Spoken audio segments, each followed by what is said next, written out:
osmosis and the like. So there's just all these animals everywhere. And so, in not necessarily any particular order, I'm going to share with you a kind of as we saw things off and on throughout the course of things. So you're looking at the southern giraffe right now. I love giraffes. I have my giraffe safari scrub shirt on here in honor of the occasion, and we'll try to go through a couple of these things. But the giraffes, I found the giraffes just absolutely incredible. Um, I've always liked giraffes. So we were in Kenya 35, 40 years ago, and they were my favorite animal then. I can't say that they're the only favorite animal I have, but they um, they're so majestic. They move so majestically. That's how they drink. They kind of have this. They can't reach the ground with their standing up, so they got to spread their legs out to reach down to the ground, which makes them very vulnerable. Right. Um, my observation is that they kind of have a teamwork, and that this one standing up behind it is keeping track of what's going on. This is the first dirt airport out in the boonies airport that we landed at. This was the um, airline waiting room. This is the airline waiting room that you're looking at. By the way, this is the only one that had an airline waiting room. The restroom is out back in the bush. There's no toilet there, but you can hide behind the bush and pee before you want to get on the plane. But one interesting about this photo is you'll see this modern steel, apparently gate-like thing in the front. And I said, "What on earth is that?" And it's electrified. It's electrified. And I said, "What on earth is that gate-like thing doing there?" Well, apparently, um, aircrafts are there overnight. The aircraft that are there overnight will the commercial flight, well, not commercial flights, the charter flights that come in, they come in late in the afternoon. There's no lights, there's no nothing, there's no anywhere. If you don't, there's no night VFR, no night anything. So they would spend the night, and the planes would park there. If you're rich and you got your own plane, you fly there, and you might spend a day or a week or whatsoever. Well, it turns out that the baboons and the lions chew up the tires. So it's bad to have a puncture in your aircraft tire sitting out in the middle of nowhere if you got a lion hole tooth in it. So they electrify the parking lot for the lion for the aircraft. This was the on our way out. This was the aircraft that brought us in and out of this place, the single engine Cessna. As you may or may not know, ages ago, we had an aircraft and we flew. I could have flown this thing in and out of there, or brought back fond memories. I love these little planes, and the like. Um, so you'll see a few birds here and there. This is a hammerkop. I forgot the name of this bird. It's a red something or other. Very beautiful little thing. On This is at one of the lodges as you're going from the to the lobby and the dining room out to your tent. You'll see a little sign that says "Take care, hippos and crocodiles." There's not much separating you from the grass here, so the hippos and crocodiles can be anywhere. Um, Giraffes I never saw from the room, but we saw hippos from the room all the time. This is a great um,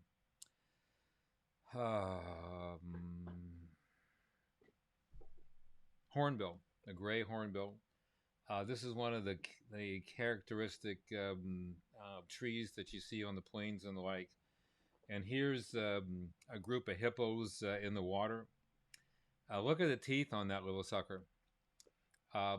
Hippos are the number one cause of death um, in most of these South African and Central African countries. Very, very dangerous. They're herbivores. They're not interested in eating people, but they're very spooky. And the old The old adage is never get between the hippo and his water is very, very true. And if you get near one and it gets spooked, it could charge, it could do something, and you could croak real easy. Um, by the way, they're not being aggressive here. They're actually vocalizing in the water and the like. On the land, these guys actually look shiny and slimmery. They are shiny and slimmery and kind of oily because they got oil glands that protect their skin. They don't like the sun. That's why they spend all day in the water hiding. They come out at night to graze on the ground. They come out at night to graze on the ground when it's cool and the like. You'll see from time to time, go back. There we go. You'll see from time to time these little birds that are on their back. They like those birds. They don't try to get them off. Those are red-billed oxpeckers. And the red-billed oxpeckers eat ticks. And so they're a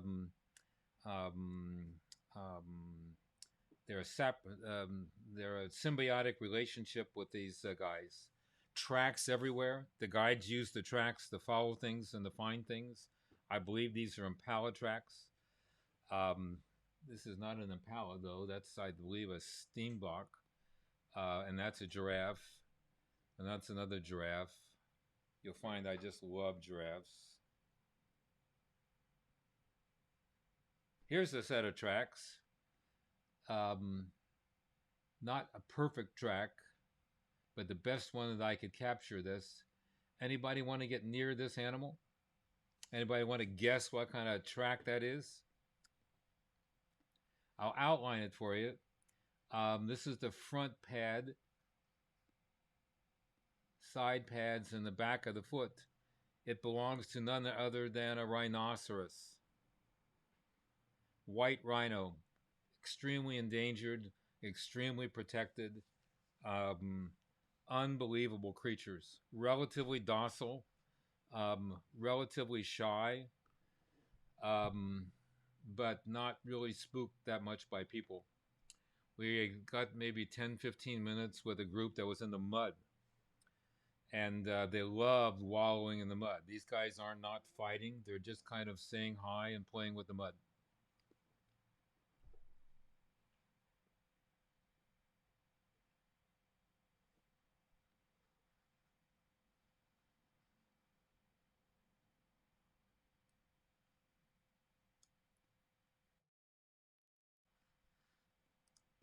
Aren't they magnificent?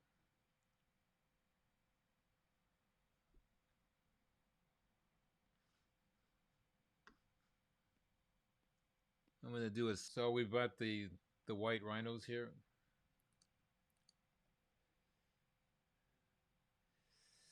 Zebras. The zebras were fascinating to watch.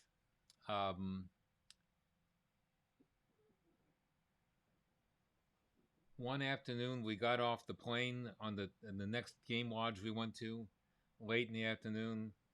Instead of we're supposed to check in, I said, "Why don't we game drive before we check in?" It was like 4:30, 5 o'clock in the afternoon. It was clouding up. The storm was coming, and our guide found this leopard, first and only leopard I've ever seen.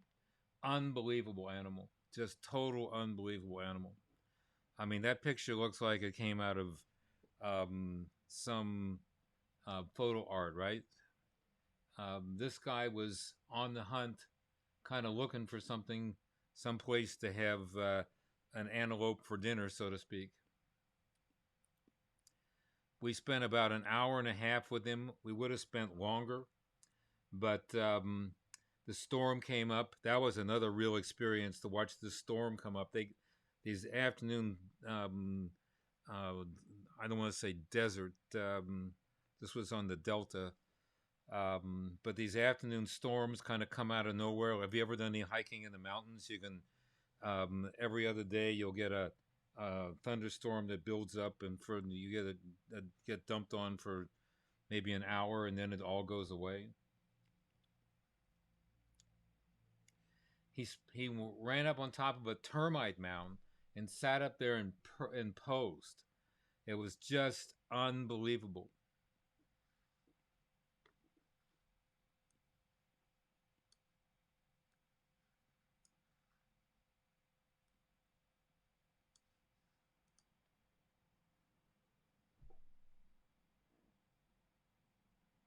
I'll swear he was looking straight down my camera lens.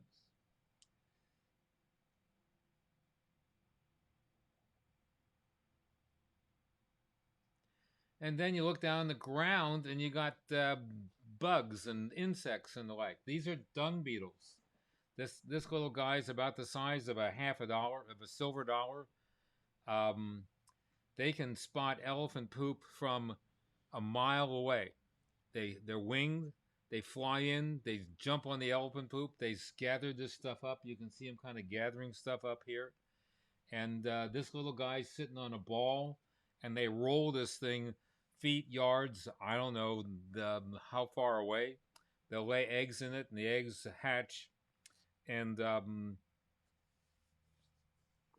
grow up and feed on the elephant dung. Elephants have a severely poor digestive tract. They don't. That's why they got to continually eat. They're very much herbivores, but they still. So if you can, I mean, you can appreciate all this fiber and stuff here. That's all gone through their intestinal tract, and it's pretty much about the same way it came out as it went in. Um, the local population attributes all kinds of healing properties to certain elements of elephant dung. They'll put it on wounds. They'll make tea type things and take it. It's sold in not commercially. That's probably the wrong word, but it's sold locally, and it's used by almost all the local women for fertility, and to make sure that they have normal childbirth as opposed to miscarriages. Very, I don't want to call it sacred, but very important in their society. Buffalo, Cape buffalo, also probably apparently the most dangerous animal in southern in Africa. They're also buffalo are also in central area of Africa, like Kenya and Tanzania. Apparently, they'll charge and be kind of unpredictable. These things were at about 50 to 75 yards away. Fortunately, I had a reasonable telephoto to capture these pictures, but they're pretty impressive too.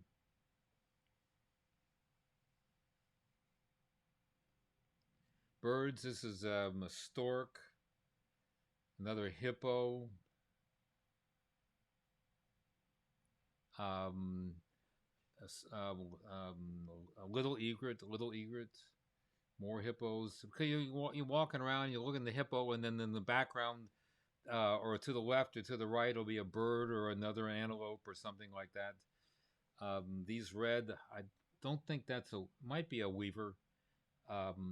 Beautiful birds. Oh, I believe this is the national bird of Zimbabwe. We were in Zimbabwe, Botswana, and Zambia. If I got the wrong country, forgive me, country. This is Leucocephalus vociferus, and these birds are lived up to their name because they make lots of noise, and you can hear them all over the place, and they're very, very exciting to watch fly around. Look how closely that bird resembles our national bird, the bald eagle. Our bald eagle is not bald; it's white-headed. Yeah. And ooh, that was cool. Look at that. Our bald eagle is called Leucocephalus or Haliatus leucocephalus. They're actually the same genus, so they're very closely related. Just a magnificent bird. These are bee eaters. Carmen bee eaters. The one on the top is an adult male. The one in the middle is a baby, and the one on the lower left is another immature. Beautiful birds. Bee eaters catch insects on the fly. They like to catch bees, and when they catch bees, they don't want to get stung, so they go back to the branch and bang the bee on the branch. The bee stings the branch, and then they swallow it. This is a dragonfly, and I spent 7,000 pictures to get this one dragonfly picture. because Diane wanted the dragonfly picture. There's a good reason for that. But as you're walking along, when you're outside the truck, basically at a break, um, all of a sudden these dragonflies would be flying all around you and kind of swarming around you. And I asked the guy, why on earth are they swarming around me? He said they're not interested in you. He said when you walk along, you make you stir up almost some microscopic insects, and they swoop in and are feeding on the insects that you've stirred up. So here we have a black, strike that. We have a white-backed vulture in front of a 90% eaten um, giraffe. And these, we saw a number of these animals that had been killed, and obviously are dinner for the scavengers and the like. Same carcass. We have a spotted hyena, and these hyenas really look kind of ferocious. We'll come back to hyenas in a second. In this same general area is Victoria Falls. Victoria Falls is the world's largest waterfall as measured by breadth of the river. The river that flows into this is the Zambezi, and the Zambezi is almost a mile wide across as it enters the waterfall area. And it's also the largest waterfall in the world by the amount of water that's going over in any given time throughout the course of the year. Second is, which I'm going to mispronounce, is the Zazu, which borders Brazil and Argentina. And the third, of course, is Niagara. I haven't seen the Zazu, but we were at Niagara. Niagara is a much smaller gorge that goes up to it. And as you, I don't know if you can remember, Niagara is almost a straight horseshoe. And the water flow is really impressive as it goes over there. This is low water season. In high water season, this is solid water going across the top, but now it's low, and you can kind of see little spots, and it's still quite beautiful. This bridge over here, and you can see there's permanent rainbow everywhere.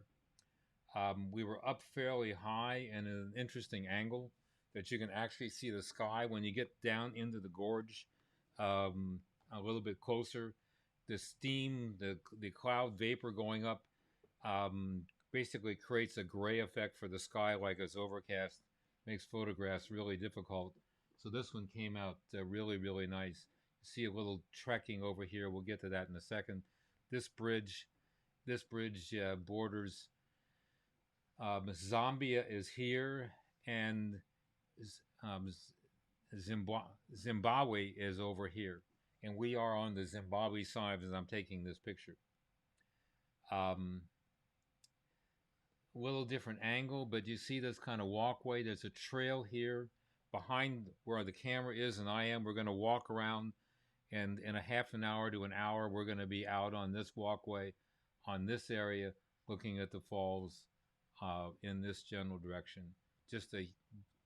And when we were over there, the spray was kind of like a nice mist, kind of like it's been for the last 2 days here. More impressive waterfall. More waterfall and rainbow. I want you to think about this spot here. I'm going to bring this picture back. Can you see my little hand going around up here? On the other side of that is a swimming hole, I'm told. Didn't get close to it. About the size of an Olympic swimming pool, definitely not rectangular. And people actually walk out to that and swim and have a picnic right above those falls. If you can imagine that. Right above the falls, it looks like that. Come back. Right above the falls, it looks like that. So the falls, you can see the steam coming out, the spray from the falls right down there. This is not the other side. This is Livingston Island, after the famous Stanley and Livingston, Dr. Livingston. This bright green, way far away in the distance, is the other bank over in Zambia. We're still standing in Zimbabwe. So Livingston's coming down here, how many hundreds of years ago, um, smart enough to, I guess, recognize the sound of the falls up ahead. He lands on this chunk of land, which is an island, which is now named appropriately Livingston Island, and he proceeds in his little canoe to walk right across here to the shore in Zimbabwe. The and that pool that people actually can walk across this um, without the current taking them over, and walk from one side to the other this time of year when there's low tide, and that's how they get out to that. Um, that's how they get out to the swimming pool type thing, is at low water season. They just walk out, take a picnic, spend the day in the water, and come back. Hopefully, don't go over the edge. I actually walked out in the water here. It wasn't that cold. I was really suspicious of that after seeing that torrent of water in Niagara um, dozens of years ago. But it was just amazing how calm this is up here and how violent it is half a football away, half a football field away. Back to the giraffe carcass, we got this hyena and the vultures. Interestingly enough, the hyena wasn't concerned about the vultures, didn't really try to chase them away. The vultures weren't that concerned about the hyena, but the hyena was concerned about everything else. Very cautious, very suspicious. The hyena and his behavior around this carcass is going to be the topic of our next meeting next week, because I think there's a huge number of lessons that I learned that I can share about canine behavior based upon what this guy was doing as he was feeding and the like. You can see that he's there, not necessarily eating right now, but keeping an eye out, because the mo is survival, not eating. He'd rather be hungry than have a lion come along and take him down. And he's a pretty formidable thing. He's about the size of a big German Shepherd, smaller than the Bernese Mountain Dog. But see, he's about ready to take a meal, but he's looking over his shoulder 24/7. This one's kind of full. He's kind of sitting on the side, keeping track of things. Pretty.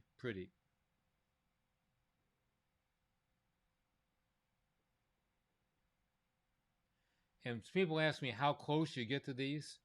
Well, this is a truck that was there watching the same carcass and the like, and you can see this is a 50 millimeter lens. So this is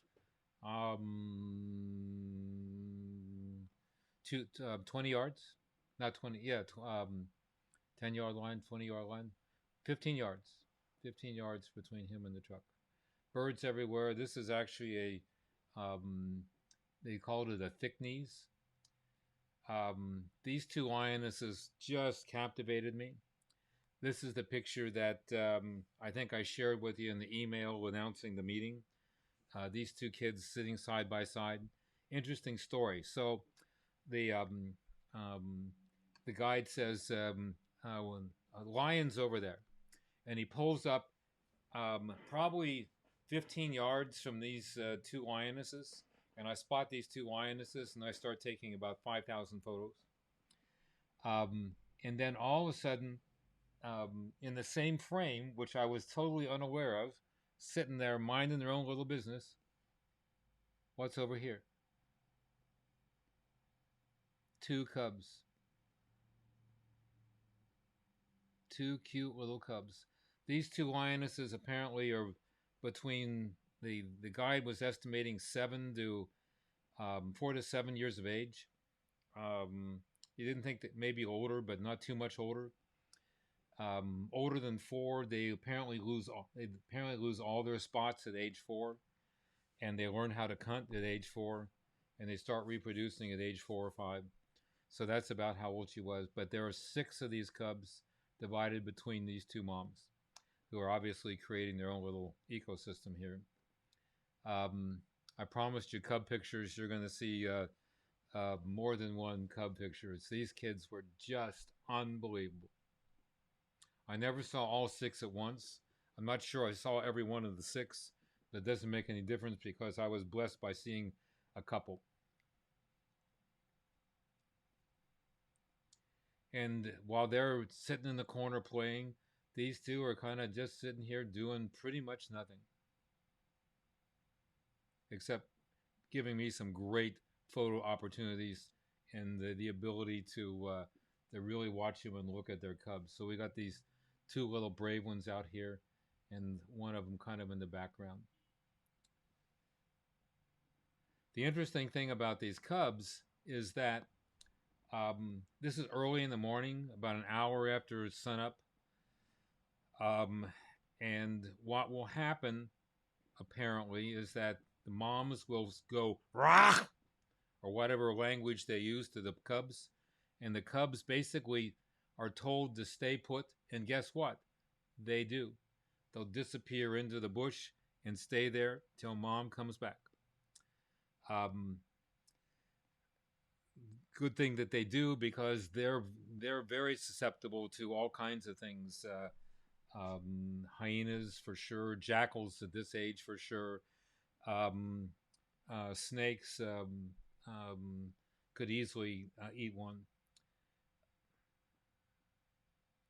And then when mom comes back, hopefully with dinner, but at this point they're going to be all nursing, so the moms have to feed themselves. They'll be nursing well until 6, 8 months of age, I'm told. Aren't they great? Kind of unbelievable.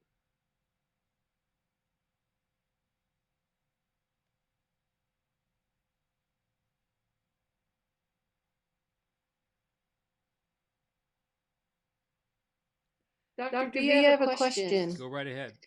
Their ears, I noticed something on them. I noticed on the adults, and I wondered if it was just the shape, or do they tag them for understanding like how many are living there or monitoring them? We'll go back and look at those in a second, or we'll get some more pictures that come up, but they're not tagged. Okay, they're beautiful pictures, my goodness. They're definitely not tagged.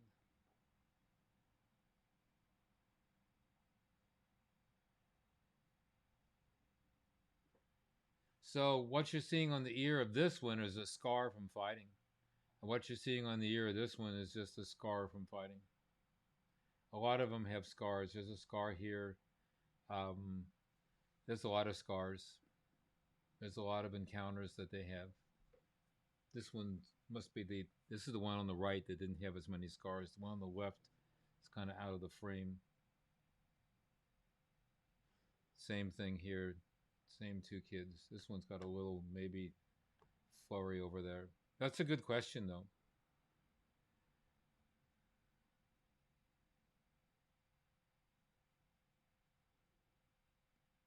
We saw at one of the, I don't know, we had about 5 or 6 different encounters with the lions, different batches, different times.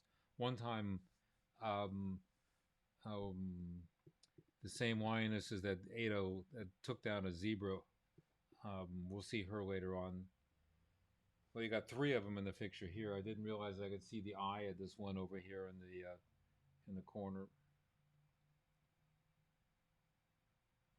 Cameras are amazing. Sometimes you take pictures and you don't know what you've got until you actually look at the pictures, you know.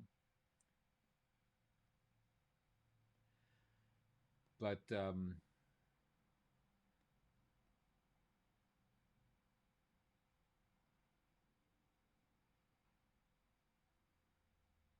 I like that picture. I think that's great. There's 3 of them together.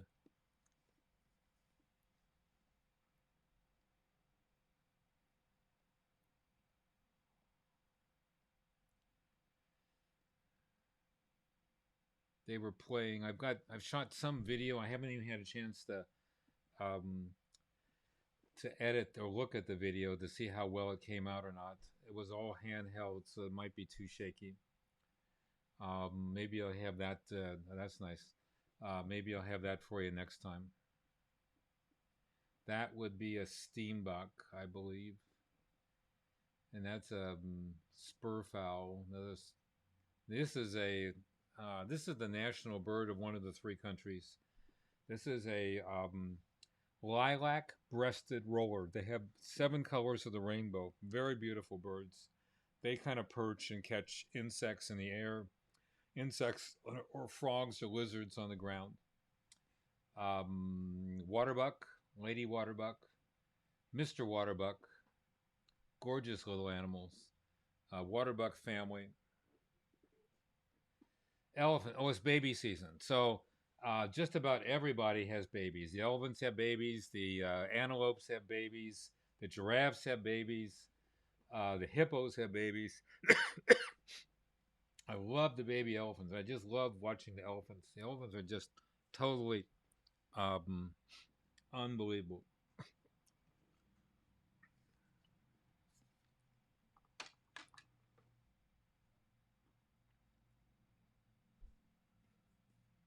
We spent one hour or two in a pond. This would be an ibis, no, a limpkin, closely related to the ibis. There's four species of ibis that are there. In addition to the limpkin, I got to see all 4 of those. Um, I saw over 100 species of new birds I had never seen before. This is a kind of a hippos in the water. They obviously they're mammals. They need to breathe, but during the day they rarely come much more out of the water than that. Those pictures you saw where their mouths were open were basically at evening twilight as they were kind of getting frisky and getting ready to get out of the water. And like, anybody want to go for a swim in this nice calm lily pond? There's a Nile crocodile, and pretty much more exposure than they usually do. Normally, you can only see eyes. They just sit there and wait for something, and then they go, and it's toast. They're really ferocious, and they're really fast. And the palm, you don't see a ripple coming away from him, do you? We sat there and watched him. He was on one side of the bank, and the hippos were on the other side of the bank, and there just not a ripple comes from that guy. Just totally amazing. Um, Antelope. These are impalas, and the lighting was just incredible. Saddle-billed stork, pretty aptly named with the saddle on the bill. Very pretty. More antelope, beautiful lighting. I believe these are kudu, greater kudu. More antelope. You'll come. I, for some reason, thought there would be bones everywhere, but there weren't. But you would come across elephant skulls, so big and so calcified that they're kind of there. You can see these teeth on the elephant. Um, Elephants have 6 sets of teeth. They're not called deciduous. They got some other fancy name I can't remember. They live to be about 65 years of age. Since they have no predators, um, the last set of teeth comes in at an age about 45, and basically they're going to die of starvation because once that last set of teeth wears out, they can't eat. Kind of sad, but 65 years isn't too bad for a predator, for a animal in the middle of 50,000 predators at arm's length. I guess that's one way of looking at it. Certainly, certainly the plan. I just love the lighting on these antelopes. They look like they've been groomed for a dog show. Not This is actually not the correct behavior, but I mean it's their behavior. They're not looking at anything that I'm aware of suspicious. But the one thing that the guides would do, they were continually looking at the ground of the tracks, and I would, and they would say, Buffalo passed here 5 days ago or 3 days ago. Old tracks, can't find them. And that's how he found the leopard. His fresh tracks went off into the bush trailing for looking for the leopards, and that's how we found it. The impalas here will weather vane into an adversary, into a predator. So you'll all of a sudden you'll look up and you'll see them just kind of pointing um, all in one direction, and and some of them will make a kind of a half sneeze, half bark, indicating that there's danger. And so when those animals would do that, or there were certain what he would call indicator birds that would be making a sound, not more than not well, probably 3-4 times, we would go off into the bush, tracking down, looking for the area where a bird was going crazy at some predator. Around here, you can hear crows bellowing at owls or hawks or the like. Well, these were bellowing at um, other predators in the area, and at least twice he found jackals once, and he found lions once. Just being aware of what they were doing. So, but instead of just having two of them looking one direction, 50 of them would be looking in one direction. More baby elephants. Elephant rolling in the mud. This little one's kind of coming down and into the mud. It's a clear shot of him here somewhere. Isn't he cute? Little learning how to use his trunk.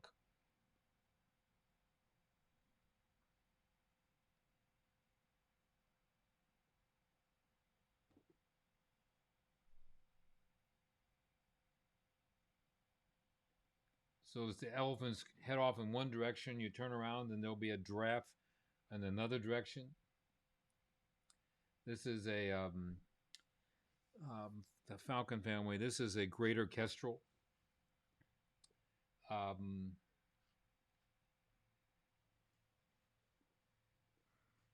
blocking. What is this? Wildebeest. Wildebeest. Secretary bird. Okay, this so towards evening twilight, it's going to get dark real fast now. It's about 6:30. Dark is at 7. Sunset is at 7. Going to lose camera light real fast. But this the lions. People ask how close you could get to them. The lions are totally habituated to the trucks.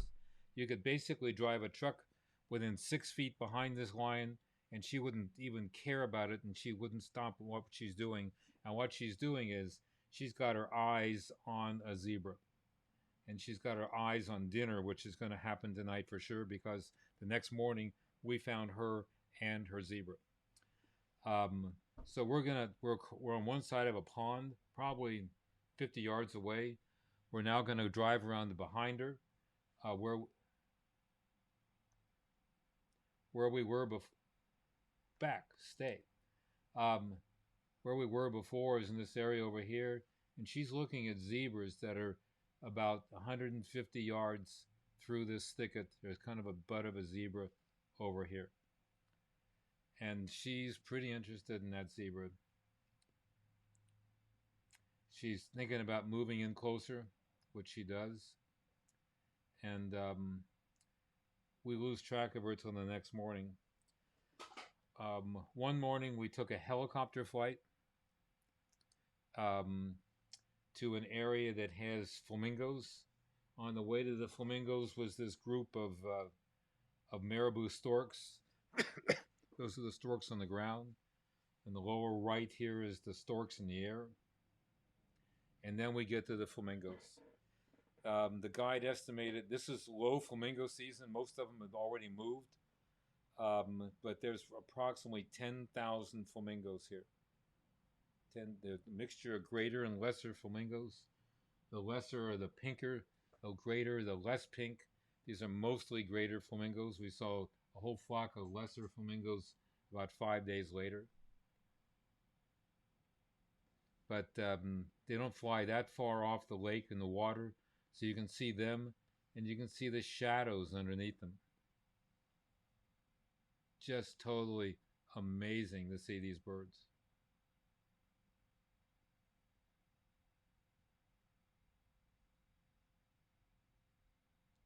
And then if you get far enough away from them, that's probably 300 feet above them. Look at that glop of flamingos here. That stretches almost a half a mile. And they don't really scatter. They kind of stay in this formation together. You don't see them way over here or out here on the edge. You got this really tight edge of these flamingos, and they basically got up from over here. They're going to fly around and they're going to settle either over there or back over there. They eat crustaceans, little stuffed shellfish in the water. So we landed out there to I think for effect more than anything else to stretch our legs. It was only 45 minutes out and the like, but you can see way far away this group of pink way over there where they landed. That was the helicopter that we were in. They took the doors off. Flying in a helicopter a couple hundred feet out the ground without the doors is just fantastic. Highly recommended. Wouldn't if you ever have a chance, do it. Just do it. Meanwhile, back on the prairie, there's this group of vultures that are waiting to jump on something. These vultures were way far away from. Remember, I told you that lion was going to take down the zebra. Well, we found that the lion and the zebra the next morning. Most interesting. Remember that the giraffe where all the predators were around it. I don't know who took it down, but if it was a lion, the lion was totally done with it. This zebra was she had opened the abdomen, she had gutted it, taken the intestines out, and she was lying about 50 yards, pretty far. I think 50 yards is pretty far. Wouldn't want to try to outrun a lion, but I think 50 yards is pretty far. She was about 50 yards from this zebra, and she was calling her cubs in to feed on it. And not one vulture, not one hyena, not one jackal was in sight. I'll say that again. Not one vulture, and these vultures, I shouldn't say the vultures weren't in sight. They were in the trees, they were in the bushes, but they weren't anywhere near that carcass. That's how much respect they give those lions. That was her kill, and when she was done with it, she'd leave, and then they could have it. We saw another carcass. I might have some video of that, but there was no lion anywhere near it. It was actually a zebra that was killed by in a fight by another zebra. And the vultures were so thick on top, but you couldn't tell. I couldn't tell what it was until a jackal came in and would chase the vultures away so he could eat.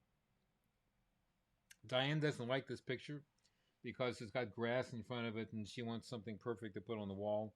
I got a few perfect things to put on the wall, so we're just fine.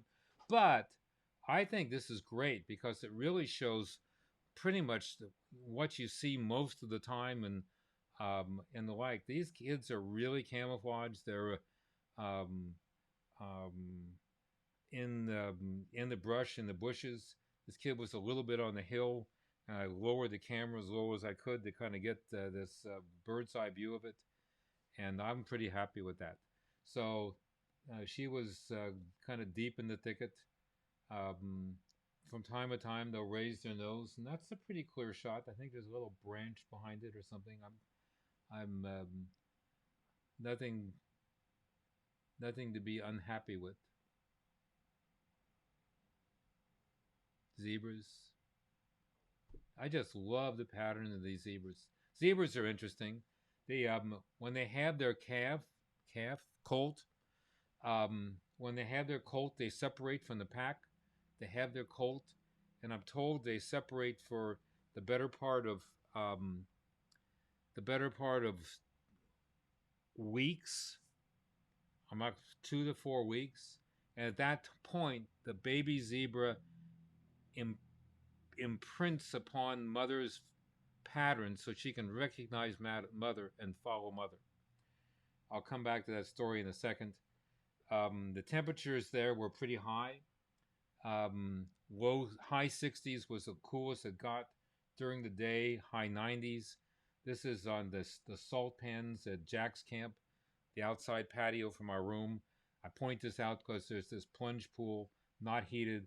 You don't want it heated. The temperature there was 42 degrees Celsius. My quick personal somebody can look that up if you want. I think that's 118 to 120 degrees. No air conditioning ever. So when you come back, have lunch in the afternoon and it's sweltering, I would spend pretty much the entire afternoon in the plunge pool until we went out game drive in the afternoon. An essential piece of equipment in those rooms. Meanwhile, back to the cats. That one was interested in me. She was kind of sitting there staring continually. Meerkats. Meerkats. These little varmints are just unbelievable. And this one camp that we were at has the claim to fame that they actually have habituated 2 colonies of meerkats. This one was a small, like 3. This one, they catch just about anything that's on the ground. They eat almost continually. But look at this. He caught a toad. And he's pretty happy eating his little toad. Isn't that great? It's unbelievable. Just totally unbelievable. He's smacking his lips there. He looks like the cat that swallowed the canary. Did you mean that pun? Totally unbelievable. Yes, yes. And so the second colony that we got to, they spread a blanket down on the ground, and you sit, and they come up to you.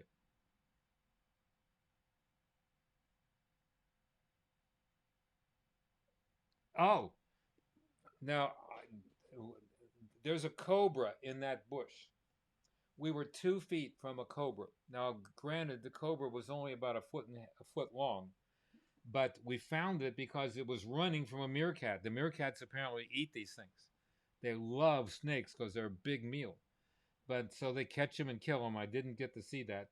But then the snake hid in this bush, and the meerkat couldn't safely get to it, and he abandoned it and went off. They have burrows, big burrows that they hide in for protection from predators. And when they crawl out, they can,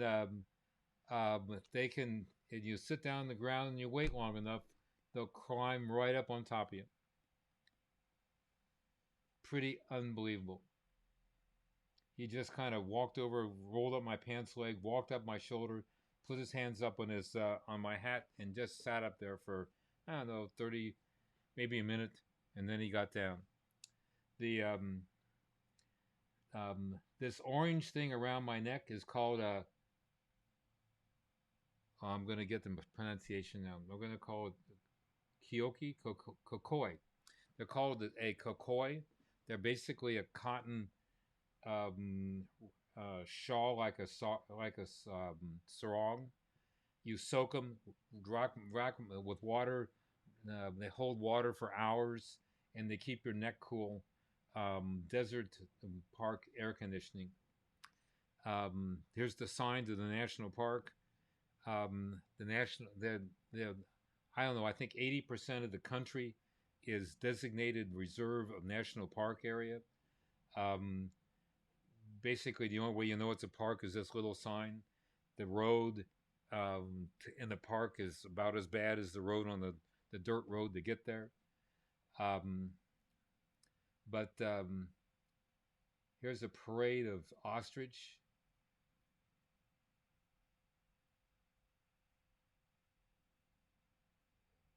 It kept going on forever.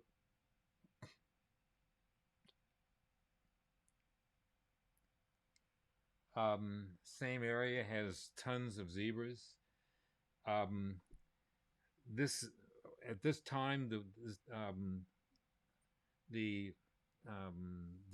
migration down in this area is the world's second largest migration. The largest, of course, is the Serengeti in Kenya and Tanzania. Um, but these guys were beginning to start on the move. It's actually late for them. The rains apparently are late this year by a couple of 4 weeks. So you can kind of see that they're um, very. I thought these pictures were pretty good because they really depicted them kind of moving. They're moving east. Um, they and the zebras move. They move for one reason. They need more food. The food's drying up down here. When it rains up to the north, they follow the rains. They follow the food supply. When the rains stop, it gets they come back down here, and kind of a full circle, a counterclockwise circle. The what I found most interesting, birds migrate pretty much instinctively, or that's my. I'm sure there's probably a better term for it. But you have birds that are on the tundra, and they winter in Brazil, and they hatch and they fly down, and they can get there all by themselves by some God-given radar. Bats do the same thing. Um, salmon will they're born and they apparently will go back up to the same little stream where they were hatched at. These guys have no idea where to go except their ancestors, their mother, father, and grandfather and great uncle know the path, and they follow them to greener pastures. Pardon the pun. But those greener pastures are they're on routes. You can see trails of where they kind of go through the prairies. Just totally amazing to me.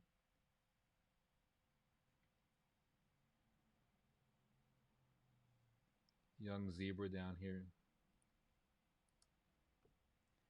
Um, this is the one carcass I was telling you about where the vultures had just completely covered it. Another lion encounter. Another hippo encounter. These are starlings, very, very common, but very, very, very, very attractive. This glossy color in the right light, very pretty. This is a black-backed jackal on the move, about the size of a Sheltie, about the size of a Shetland sheepdog. If you see him tearing apart a carcass, pretty impressive. Baboon, my eagle, um, the bee eaters. We talked about the bee eaters, didn't we? Yeah. More hippos.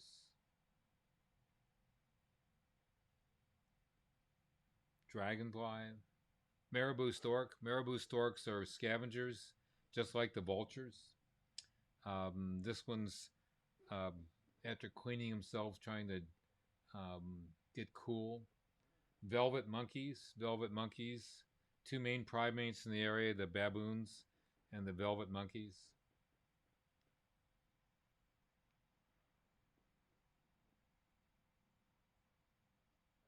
A lot of monkey business. Baby velvet monkeys. Aren't these guys cute? Just totally amazing.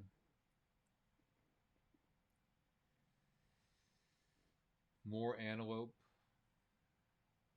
More giraffes. That's a springbok. Not a steenbok, but a springbok, I believe. Baboon. I like the way they kind of take care of themselves and clean themselves up. Baby baboon. He looks like he's just out of a Disney cartoon, doesn't he?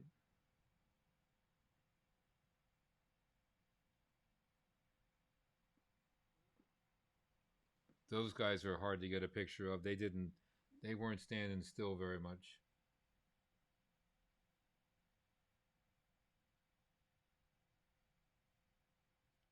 Time for a rest.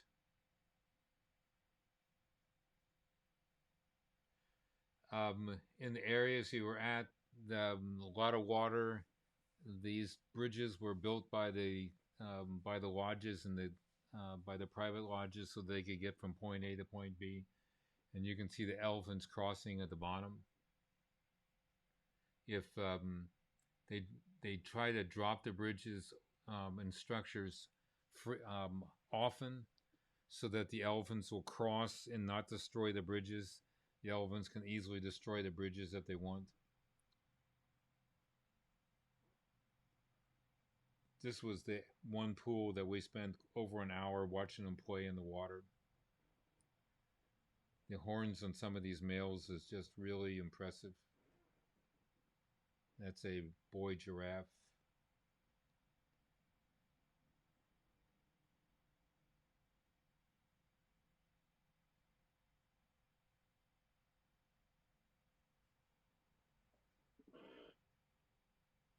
I'm I'm particularly fond of this series because it's got a green background as opposed to the sky, which makes the exposure kind of messed up. Like right there, never can, the camera doesn't know what to do with the exposure, and the film doesn't know what to do with the exposure because the the light at the top and the green and the bottom is all crazy. Black and white might do it justice, but um, I'm no longer in the black and white business. Little elephant doing elephant things. Carmen bee eater. Look how beautiful that bird is.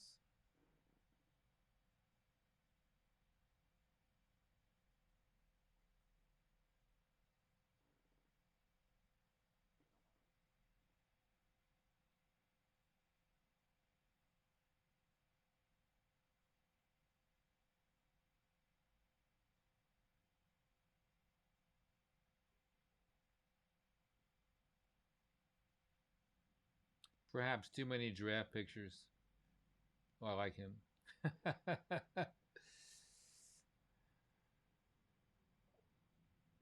Gotta have a drink. White-faced ducks, black ibis.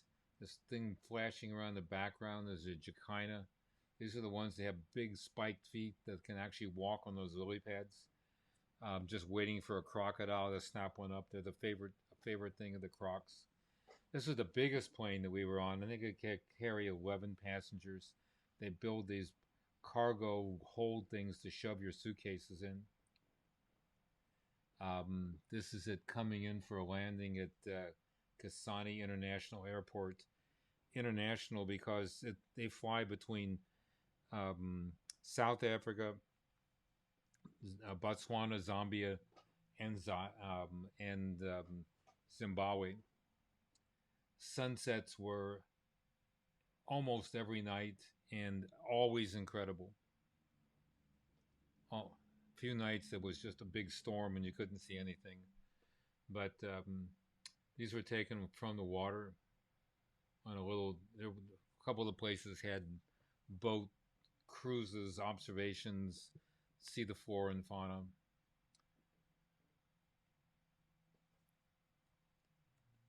It's from the bow of the boat with the clouds reflecting.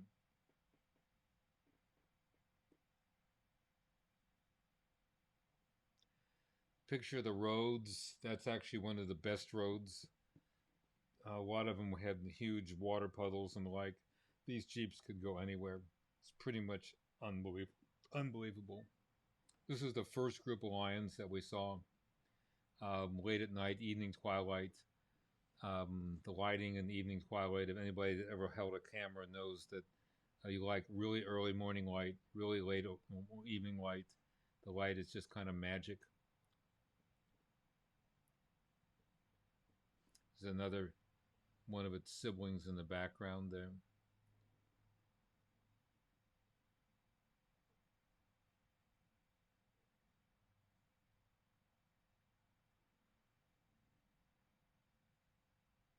I think the guide said these guys were about 6, 7 months old. There was a group of 6 on this termite mound. Looks like looks like one of my cats sitting on the cat tree at home, doesn't it? And there's one of the lionesses in waning light. She's yawning, but she's waking up and not ready to go to sleep. It's time to go to work after a long, hot afternoon.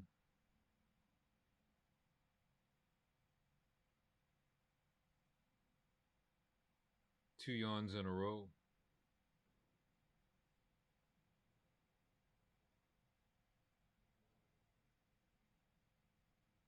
These are the pink flamingos, the lesser flamingos. You can, although they're, there's a better, you're closer than that. There's a, although there's shorebird down there, but you can appreciate that. Cranes, wattled cranes. You can see the, oops, go back. You can see the little wattle underneath his little chinny poo. And then we did see some males. This is, I think, about 6, 7 years old.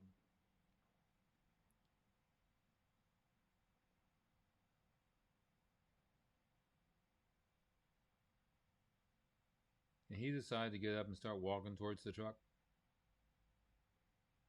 Not aggressively, just think I'll just walk this way. Then he kind of flopped down right in front of us and went back to sleep. Dr. V, he's gorgeous. He looks lean. If you look at his ribs, you could see his ribs. That's the first thing I could see. Was he lean to you, or did he just look real healthy? I agree with you, Joni. I thought he looked a little thin too. But I asked the guide about that, and he said you can tell by how healthy his coat is and how healthy his mane is, that he's in pretty good condition. So I was encouraged by that. It didn't seem like, it seemed like when we were in Kenya 35 years ago, there was a lot of hunting activities that failed. Maybe that was a skewed observation. Here, it seemed like most of the hunting activities were successful. But, we're only there for such a brief period of time. So he flops down kind of right in front of the truck. That was taken with a 90 millimeter lens. Not much telephoto, or something that's the size of a cow.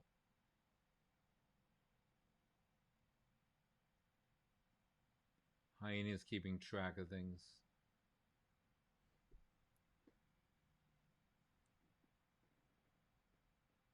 I thought he was cute.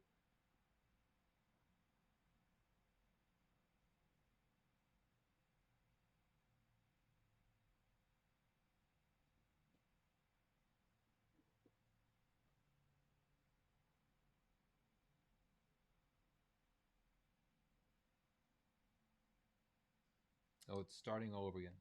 Okay, so I've got, if you've got 2 minutes, I'm going to change carousels here. And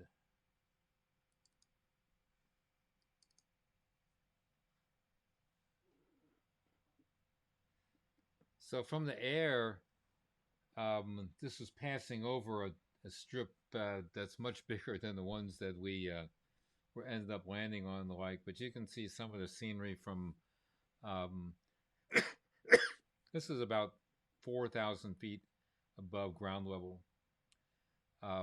This was, I alluded earlier to the airport that we got to, that we spent basically an hour on our first way trying to get to the first camp, only to find that the first runway was flooded, and we went to the alternate camp, which was, I don't see how it could have been better than that. So it really worked out well. But most interestingly enough, while we're waiting, we walk out in the parking lot, which isn't much of anything, to the assembly point. I don't know who's assembly point to, and who's assembling at the assembly point, but a bunch of baboons.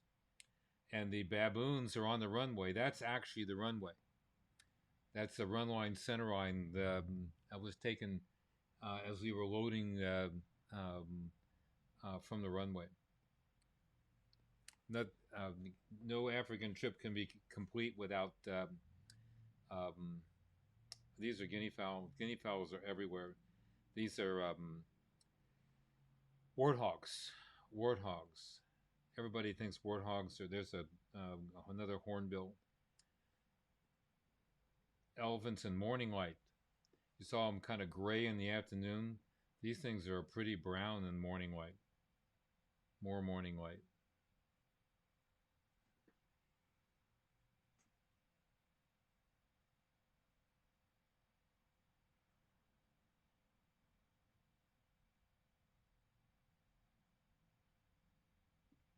the helmeted guinea fowl, pied kingfisher. So these warthogs, this guy's got a little flock of, oh,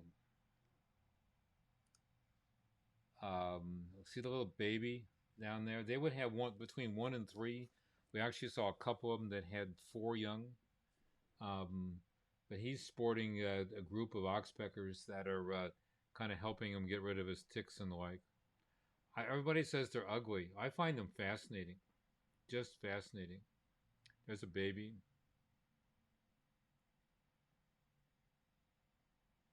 These are weaver nests. Some weavers build community nests where you've got 50 nests in one tree. This is the, I don't have a picture. This is the white-browed buffalo weaver, and a picture of the nest. There'll be 20 or 30 nests in the tree, but only one is active. They build decoy nests so that predators go in, find nothing, and leave them alone. I find that totally amazing. And a couple of velvet monkeys, monkey business, never mind, monkeying around.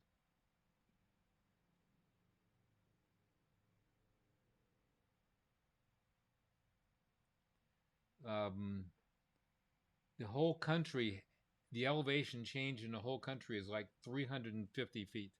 I mean, it's so flat you can't imagine it. This ridge, if you want to call it that, is 5 miles away. I can't describe how flat and how vast this area is. This looks like a golf course, and the distances are just unbelievably vast. Just unbelievably vast. Oh, this this is an abandoned. I think probably around maybe 5, 7, 10 years ago. I can't remember which. There was a huge tsetse fly problem, in the area. And what you're looking at is a sheet of blue cloth with a black cloth kind of attached to it, but not securely, so everything kind of flaps. And they would routinely go out and spray this with toxic waste, probably 200% DDT. I have no idea what they put on it. Didn't want to ask. And the blue flappy stuff would attract the tsetse flies and kill them. And they were successful at eradicating tsetse flies from this area. Completely successful at eradicating the tsetse flies.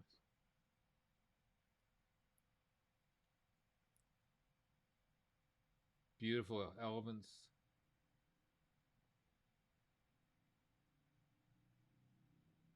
And the warthogs feed on the ground, but they get on their knuckles and walk around on their knuckles. Amazing variations.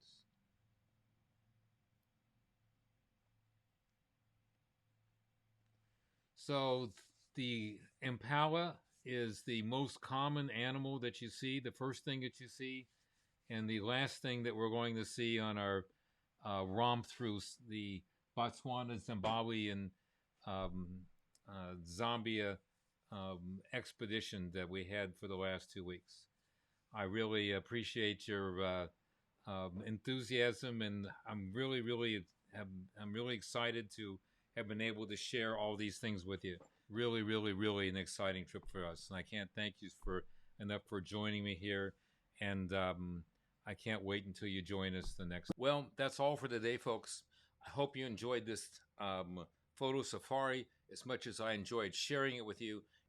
I hope to be back soon with insights about their behavior and how we can apply that behavior and those insights to our pets. Thanks for joining me here today. I really appreciate your support. If you like this video, please subscribe and share it with your friends. Thanks so much for joining me here today.